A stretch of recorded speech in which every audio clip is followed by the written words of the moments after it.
Clinical Directorate for Surgical Services. He's had a lot of experience in the UK and latterly in the UAE. And whilst he has a focus on cancer surgeries, he clearly has some wonderful ideas in mind as to how the services are going to be developed here at Fakeeh University Hospital. So I'll hand over to you, Dr. Majid. Thank you. Thank you very much, Dr. David, and thank you everyone who's attending and watching this small presentation.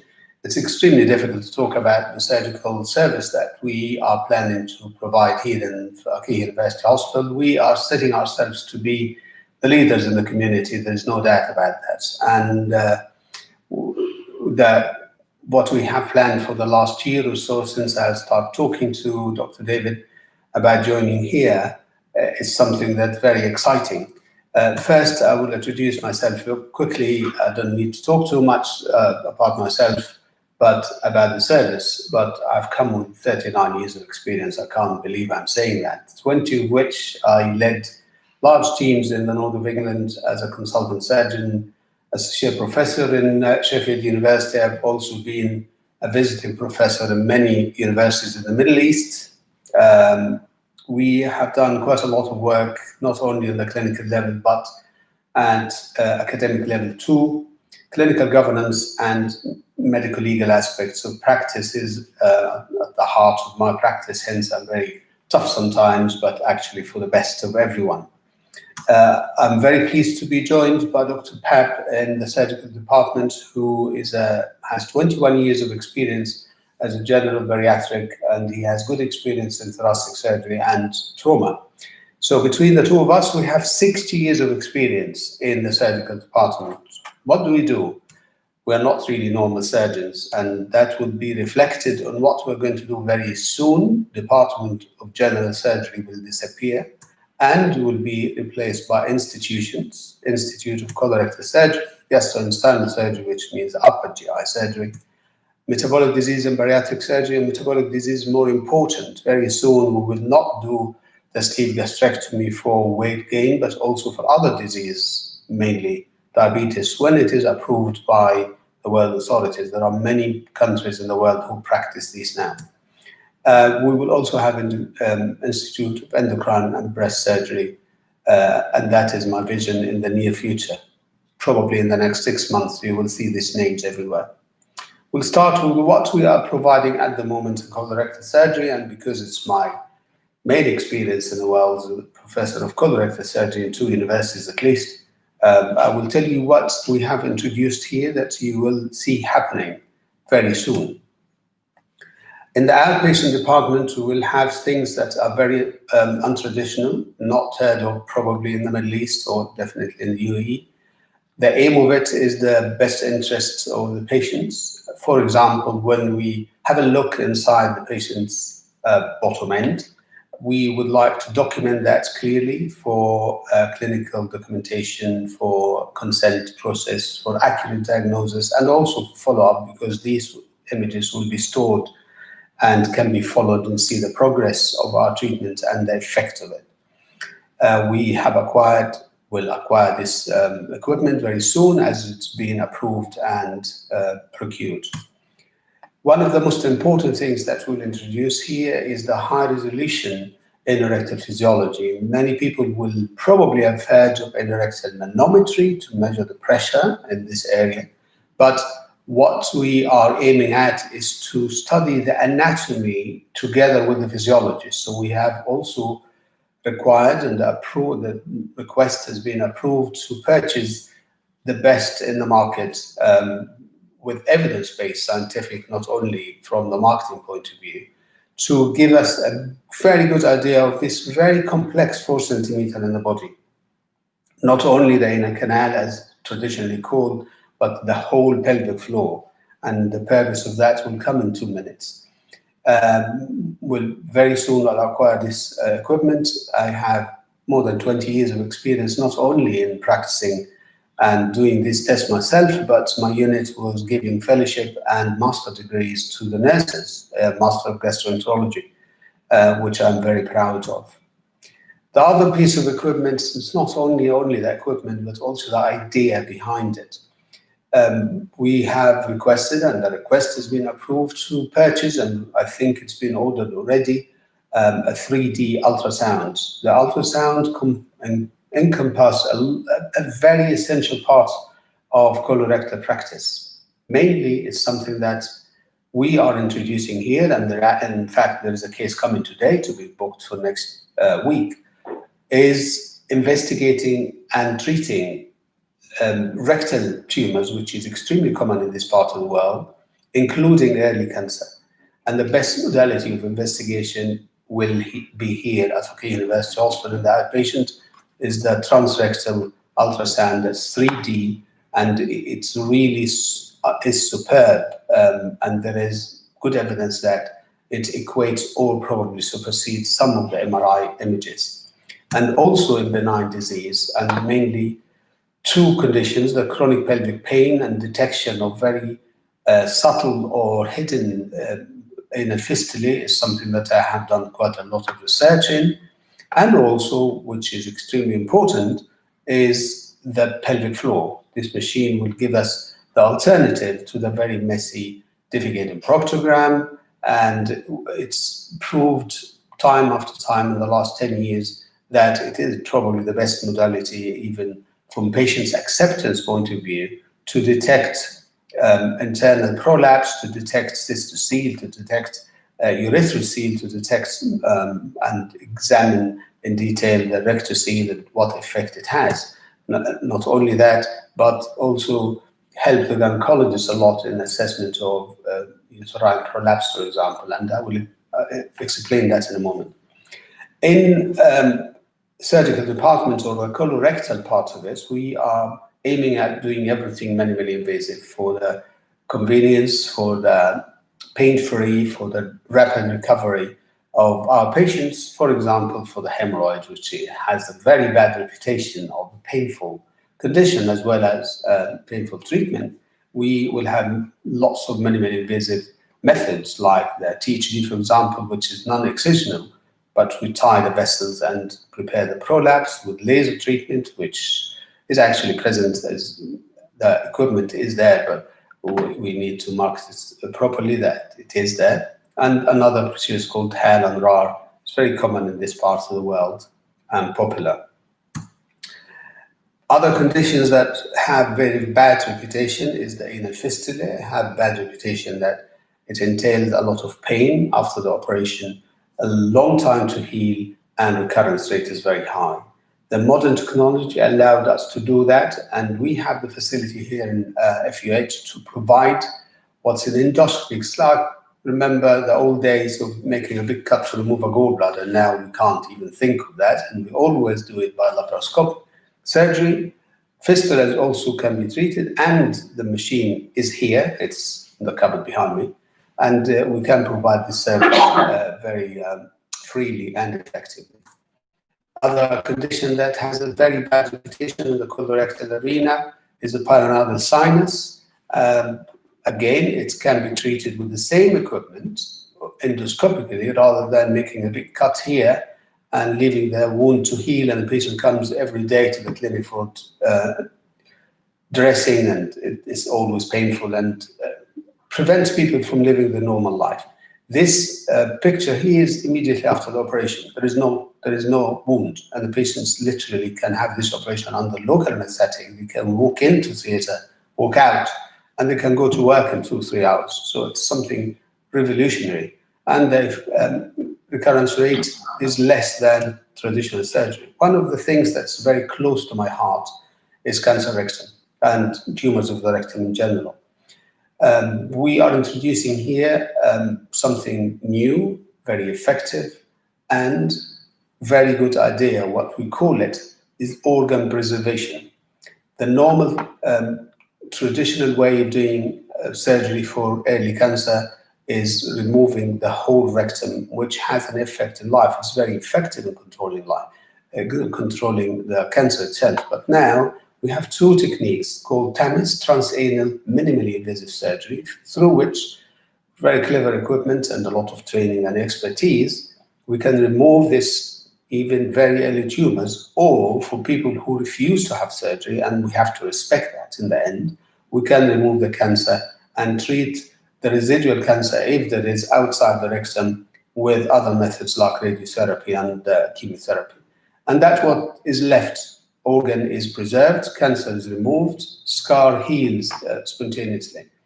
There is another technique called TAT-ATME, which is very popular and very attractive these days, and I have the privilege of being trained on the hands of the pioneers of this technique in Belgium, Spain, and France.